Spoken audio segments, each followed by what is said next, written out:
Oke, di kesempatan video kali ini saya akan membahas tentang DC lapangan dari aplikasi pinjol Kredivo dan Tunaiku.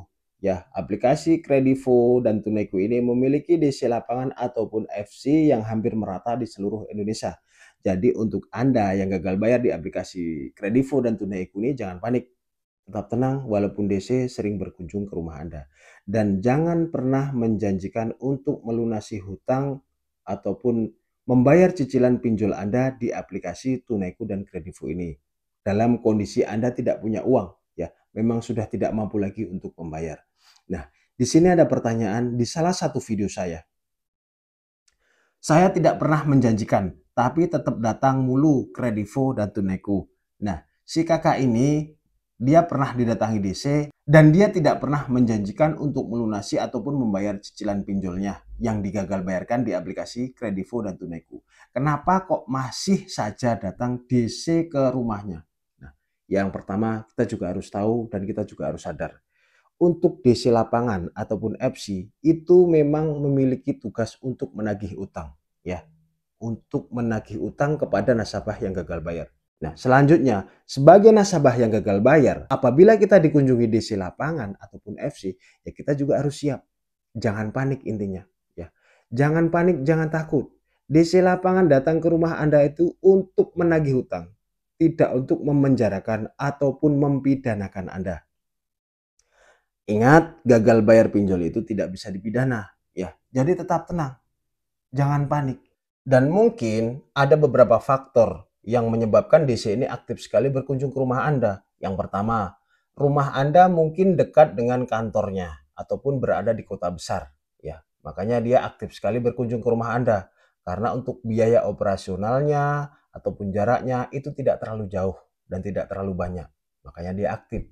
Yang kedua, mungkin di sekitar Anda, lingkungan Anda, itu ada juga nasabah yang gagal bayar di aplikasi tersebut. Makanya dia sekalian jalan, sekalian untuk menagih ke rumah Anda. Bisa juga.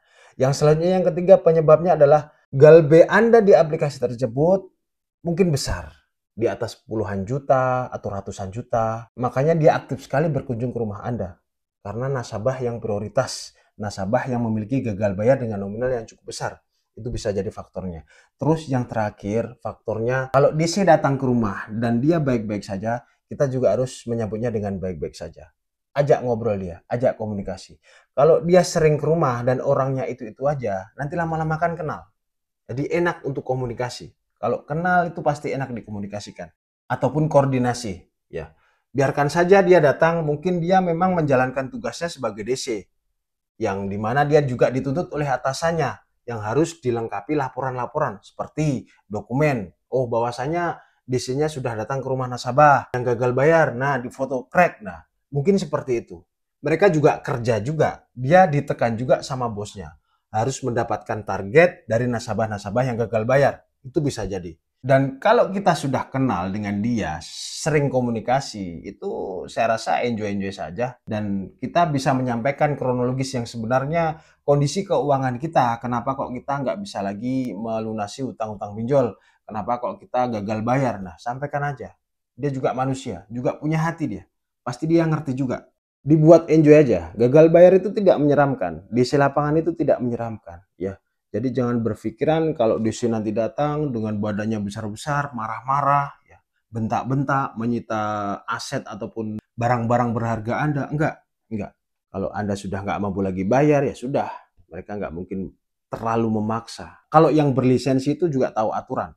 Kalau memang dia melanggar aturan-aturan dari OJK, ya tinggal kita videokan aja, kita laporkan kepada OJK bahwasanya untuk DC lapangan dari aplikasi A ataupun B itu melanggar aturan, melakukan kekerasan, melakukan intimidasi, teror, mempermalukan Anda di depan umum, itu bisa dilaporkan. Jadi nggak usah terlalu pusing untuk menghadapi DC lapangan yang datang ke rumah. Untuk pengalaman saya didatangi DC memang belum pernah, tapi saya punya pengalaman didatangi oleh leasing. Ya, saya beberapa kali itu jatuh tempo di leasing. Akhirnya DC lapangan datang. Dan saya berkoordinasi dengan DC tersebut, dengan saya berkomunikasi dengan baik, DC-nya itu menerima, ya, memaklumi saya, memang kondisi saya tidak punya uang. Itu saja informasi dari saya, dan semoga bermanfaat. Sampai ketemu di video berikutnya.